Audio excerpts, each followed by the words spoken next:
up? It's Chris from LaserLemming.com, and I am wearing a hat to make it appear that I am not recording this video on the same day that I recorded my last video. Anyway, I want to talk about paying to play online. You might have seen me talk about this in my most popular video yet. That is the one where I talk about the PS4 being paid to play online. This is an important topic to people, clearly, because Microsoft started this, Sony copied this, and now we are in a situation where two of the big three console makers are charging people to pay to play over peer-to-peer networks. That's not cool. That's not cool. And in light of Microsoft announcing cross-network play, this is an important subject because I think if Microsoft and Sony cooperate and Xbox One players can play with PlayStation 4 players and both of these teams can play with the PC, you're going to see a lot more communication about what it means to pay to play online. Because Microsoft kicked this off with the first Xbox. They said, hey, we got this thing called Xbox Live. You're going to love it. You have no idea what it means to play a video game online like these PC players do. But you're going to pay us $50 to do so. Several years later, when the PlayStation 3 was kind of thriving and people were thinking, you know, Microsoft should really get rid of this Xbox Live fee because the PlayStation 3 lets us play online for free. What did Microsoft do? They said, hey, come here. We're going to charge you $10 more. It's going to be $60 a year now to pay to play online. And you're going to do it because the Xbox 360 is kicking ass, bitch. So, what did people do? Did they cancel? No, they fucking did it. They fucking did it. And you know why Microsoft did that? Because Xbox Live Gold rakes in millions and millions and millions of dollars a year for them.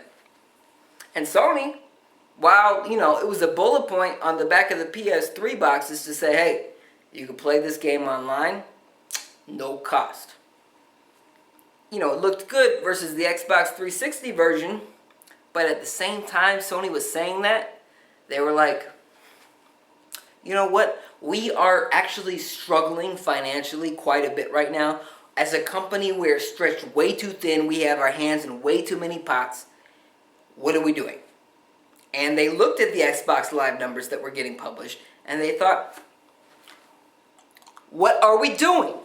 We need to charge to play online. And so they had this thing called PlayStation Plus, which was Sony dipping their toes in the water. It allowed people to get free games, you know, for $50 a year. But you were also kind of playing into Sony's beta test here. Because when Microsoft fucked up so badly in E3 2013 and, you know, a month or two before that when they first revealed the Xbox One as this DRM-ridden, online-only, awful console, all Sony had to do was go on stage at E3 and say, hey, you know what we're not going to do? Anything Microsoft is doing, you know, except this one thing, which is charging you to pay to play online.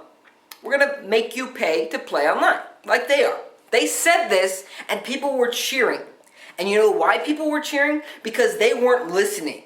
It was announced, and people were not paying attention because it was announced during a moment when Sony was just trashing Microsoft. So it was just kind of thrown in there. And nobody really cared. Nobody really cared. Because, hey, it's just $50. You know, like it was just $50 a few years ago with Microsoft. And that was just $60. If you can afford $60 a year, blah, blah, blah, blah, blah. If you can't afford $50 a year, blah, blah, blah, blah, blah. What is it going to take for you? Anyway, I digress. I'm retreading old ground at this point. So, we have this now hypothetical present/future where the Xbox One plays with the PlayStation 4 and they all play with the PC. And possibly they all play with the NX, which may be a free online system like the Wii U was and the PC currently is.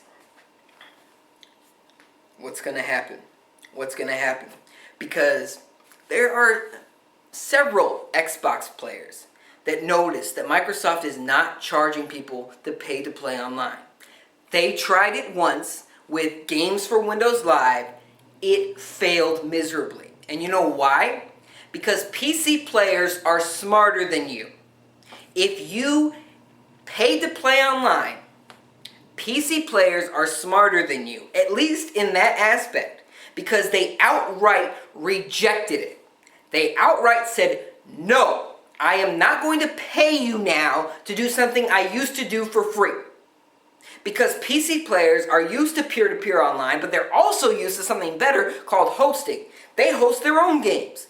They have other people host games themselves. They are used to something better. And so they rejected it. Console players did not, because console players were ignorant to the idea. Microsoft introduced it as this brand new awesome thing that you didn't know about, so you're going to pay for it. And that's our present. That's our present. You paid for it on the Xbox. You paid for it on the 360. Now you're paying for it on the Xbox One and the PlayStation 4. That's it. That's the facts. Them's the facts. You fucked up. So, I think if the Xbox One and the PlayStation 4 and the PC and possibly the NX are all able to chitter-chatter together, PC players are going to start ragging on you. They're going to start saying, hey, you're playing this on the Xbox One? Well, guess what? I'm playing this at full 4K settings, 60 frames per second, 120 frames per second, and to top it all off, I have full graphic settings, and I'm not paying to play it. I'm not paying to play online. And that's because I never said that was cool. I never said bend me over a barrel, Microsoft, Sony. I never said I was going to be do that. Microsoft wanted me to, and we said no. And so what Microsoft did with Games for Windows Live, if you don't know your history, they eliminated the fee, first of all. They tried it. They tried to charge people for something they were used to doing for free. It got outright rejected, and Microsoft said, okay, fine. You don't have to pay. You don't have to pay. So that went away, and the same service continued. That's it. And you know what happened right recently? Maybe a year ago? Phil Spencer was like, PC players, they don't have to pay. Because Microsoft abandoned Games for Windows Live. I don't know if you know this, but with this new initiative for the PC and tablets and whatever Microsoft wants to do with the Xbox brand, they said, well, only the Xbox players have to pay to play online. And that's because y'all fucked up. Because you're fucking stupid. We're all fucking stupid. Okay? If you're doing this, if you don't, this is why it's important to know your history. Because it allows you to get bent over. It allows you to just not realize what you're losing out on. And what you're paying for is not important. That's why so many fucking idiots were paying for Netflix accessibility on their TV. Because Microsoft had them by the balls. And you know, we're all dumb. We're all dumb in some respects. So don't get pissed at me that you were dumb. Don't get pissed at somebody else that you were dumb. We're all dumb in some ways. Okay? So we all have a lot to learn. But them's the facts. So I'm very interested to see what this brings about. Microsoft is kind of opening Pandora's box more than I think they are aware. And I really hope this opens up a dialogue, whether or not it be trollish. So let me know your thoughts in the comment section below. What do you think about this new cross-network future? Hopefully it exists. Hopefully Sony doesn't say, nope. But hopefully it happens. Because I think Nintendo might be open to it. Maybe. But we'll see. We'll see. Let me know your thoughts, comment section below. Thank you very much for watching. Subscribe for more if you haven't already. I'll see you next time.